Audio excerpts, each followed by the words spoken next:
Kita ke Mbak Vina. Siapa? Vina. Vina. Vina. Assalamualaikum. Vina Panduwinata. Vina. Waalaikumsalam. Vina kulit. Assalamualaikum Mbak Vina, di mana? Di Kebumen. Kebumen. Oh, Kebumen. Oh iya, lupa saya itu. Iya. Orang kepenak suaranya. Iya, iya. Jawa Timur ya? Kebumen, Jawa Tengah, Bu ya. Jawa Tengah. Iya. Silakan Mbak Vina. Saya ingin bertanya, Mm-mm. apabila kita dikelilingi berada di lingkungan orang-orang yang tergila-gila oleh uang, ya. Nah, jangan terburu-buru. Jangan terburu-buru. Apabila kita berada di lingkungan orang yang materialistis, Berada di lingkungan orang-orang materialistis. Oke, ya terus? terus kemudian bagaimana sikap kita untuk menghadapinya? Kalau di Jawa itu biasanya terkenal bibit bebet bobot, itu bagaimana, Bu ya? Iya, iya. Ya. Kemudian yang kedua, saya ingin bertanya, pada waktu itu saya pernah dibawa kepada orang pintar. Orang itu melihat karakter orang itu dari foto, apakah itu termasuk kiai atau itu dukun, Bu ya? Iya, iya. Terima kasih, Bu ya. Vina ini ada-ada saja. Oke. Ya. Assalamualaikum warahmatullahi wabarakatuh. Dua hal pertanyaan. Yang pertama tentang kalau kita berada dalam kondisi berada di orang-orang materialistis, misalnya perjodohan melihat dengan babat bebet bobot segala macam, itu Buya gimana gitu. Kemudian dia pernah dibawa ke seseorang, ke seorang dukun tanda kutip ya. Kemudian orang itu menerawangnya melalui foto, melihat karakter dari orang. Apa itu termasuk dukun atau kiai atau ustadz atau Kang Maman gitu? Iya. Jadi gini, sekalipun kita hidup di tengah komunitas yang materialistis, Iya. tidak mesti Anda harus menjadi materialistis. Iya.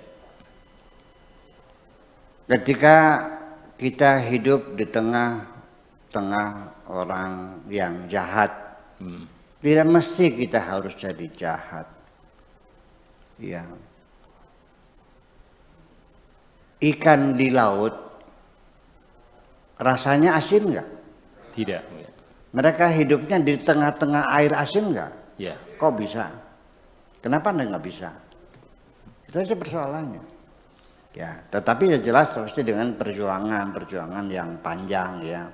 Bagaimana kita bisa menghindarkan diri tidak terpengaruh oleh lingkungan semacam itu. Kemudian masalah apa itu? Masalah tentang menerawang Bibit bebet segala macam itu kan adalah standarnya. Ya. Kita mau menikah itu kan juga mesti secara syariat bagaimanapun jangan mengklaim Anda sudah hakikat, makrifat, tarekat, syariat aja dulu. Ya, untuk masuk ke wilayah itu kan kita harus melewati syariat juga. Karena syariat kan pintu gerbang untuk masuk ke dalam hakikat. Ya kalau mau masuk ke rumah ya harus lewat pintu dong. Lewat jendela boleh nggak? Bisa nggak masuk lewat jendela? Namanya apa? Jadi kalau kita tidak menggunakan syariat ya namanya maling dong. Ya pakai syariat aja. Secara syariat itu sudah ditegaskan. Ada beberapa kriteria alternatif yang menjadi pilihan kita. Di jamaliha, wali maliha, wali nasabiha, wali hasabiha, wali diniha, fafuz bidati din, taribat yadak.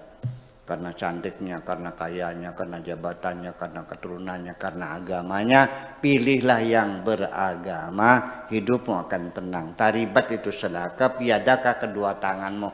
Artinya nggak perlu tudang-tuding, sudah enak berjalan lancar semuanya kalau beragama.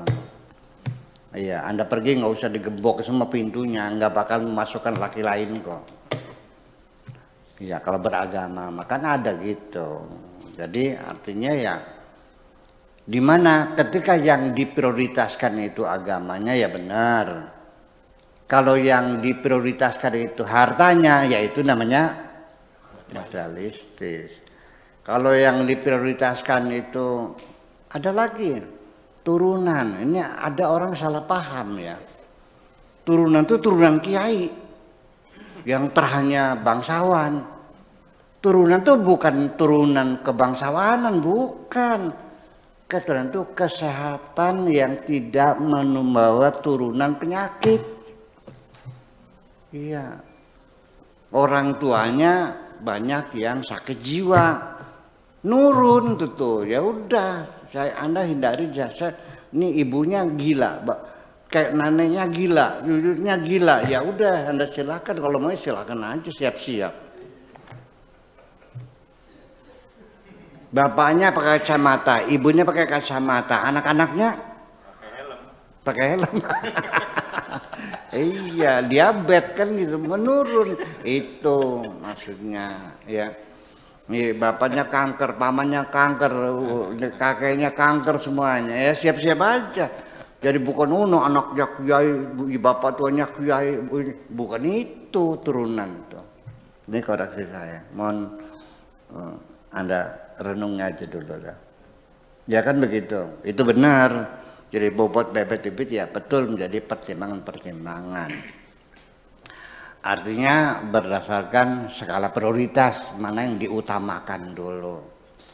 Masalah kecantikan, nah ini saya menebak semua laki-laki skala prioritasnya kecantikan.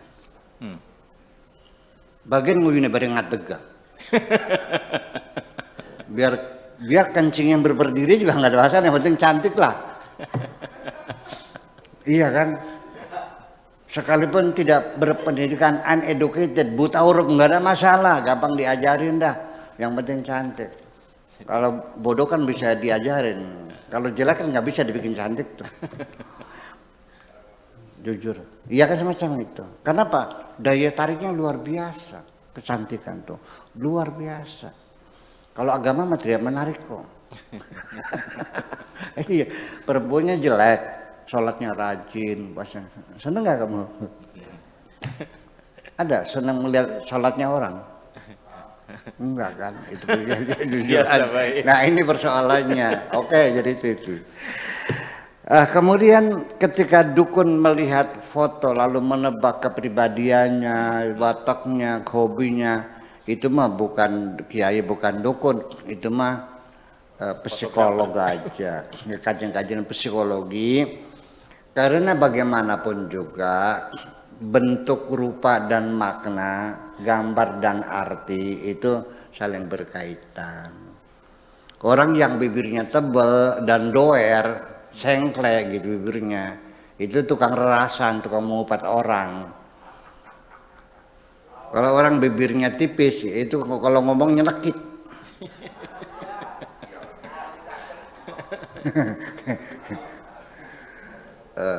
Orang kalau kupingnya ambat tapi budeg, karena badeg. Ambat tapi budeg. Yang jangkutnya ini bentuk hidung, bentuk alis dan sebagainya, rambut. Itu juga menjadi kajian-kajian penting ya. Dan saya juga pernah belajar gitu tuh. Orang yang rambutnya keras gitu, itu hatinya juga, kemauannya juga nggak bisa ini. Kalau orang yang rambutnya lembut, halus juga hatinya ada pengaruhnya. Dan itu bukan tebak-tebakan, tapi kan melakukan studi komparasi melalui pengamatan, penghayatan sekian lama.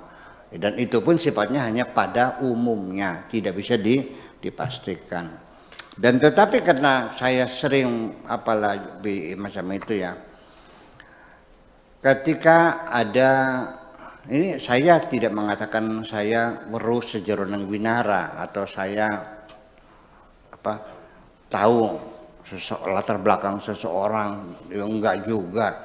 Itu mah karena pengalaman saya setiap hari menerima banyak tamu. Dari mulai mengetuk pintu, daripada ucapan assalamualaikum sampai dengan cara dia duduk, itu sudah terbaca wataknya semuanya kok. Iya. Kita tidak usah berdialog lama-lama berjam-jam dengan seseorang. 5 menit saja cukup bagi saya untuk menentukan kamu sekolahnya kelas berapa. Iya, silakan bicara yang banyak. Nanti aku tahu sekolahmu di mana, kelas berapa kamu sekolahnya. Iya, level orang itu bagaimana dalam menuturkan sesuatu, menjelaskan sesuatu, membangun argumentasi dan sebagainya di mimbar-mimbar di YouTube itu kan terbaca kelasnya. Iya dong. Kelas loro iya. Begitu tamu itu datang pada saya. Bu, katanya jam 10 datangnya. Kan jam 12 baru datang, saya tunggu-tungguin. Kemana dulu? Anu Pak Kiai, saya tadi ke Kesmas dulu. Oh, ke Kesmas. Terus ada apa Kesmas? Siapa yang sakit? Anak saya sakit. Sakit apa Bu? Nggak tahu, kata dokternya katanya suruh dikoperasi. Gitu jawabannya tuh. Tadi paginya janji jam 10 mau ke sini, datangnya jam 12 karena dia dari Kesmas. Anaknya sakit, kata dokternya harus dikoperasi. Saya mau nanya, kelas berapa sekolahnya? Men? Kelas 2? Kelas 2 SD? Iya kan begitu, nggak mungkin S3. Mungkin nggak S2? Iya. Cara duduknya, kuda pakai roknya cingkrang, duduknya sila lagi. Dari kelas masyarakat kelas apa tuh? Dari pesantren? Dari perguruan tinggi? Pakai roknya pendek, duduknya sila lagi di depan saya. Perilaku, cara berbicara, cara memandang, cara mimik, cara menunjuk, itu semuanya menunjukkan kepribadian. Iya, makanya jadi saya mah ketika banyak orang bicara panjang lebar menilai orang, ya saya mah biarin aja dia lagi menelanjangi dirinya sendiri. Iya kan, sedang mempertunjukkan kepribadiannya sendiri. Ya sudah silakan aja. Iya, tugas saya tidak lebih, saya harus menghormati siapapun. Catat baik-baik. Apalagi Anda yang hormat kepada saya, pasti Anda saya hormati juga. Kepada orang yang mencaci maki diri saya, tetap saya hormati. Apa salahnya saya hormat kepada orang lain? Terima kasih gitu aja. Ya, baik. Terima kasih untuk Mbak Vina yang ada di Kebumen, sudah dijawab pertanyaannya.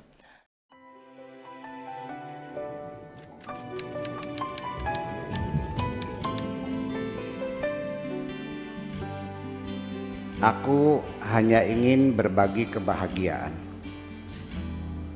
dan tidak menggurui siapapun. Terlalu sulit bagiku untuk menyalahkan siapapun. Akan tetapi apabila ada orang yang ingin mengisi raporku, tentu aku sangat gembira sekali.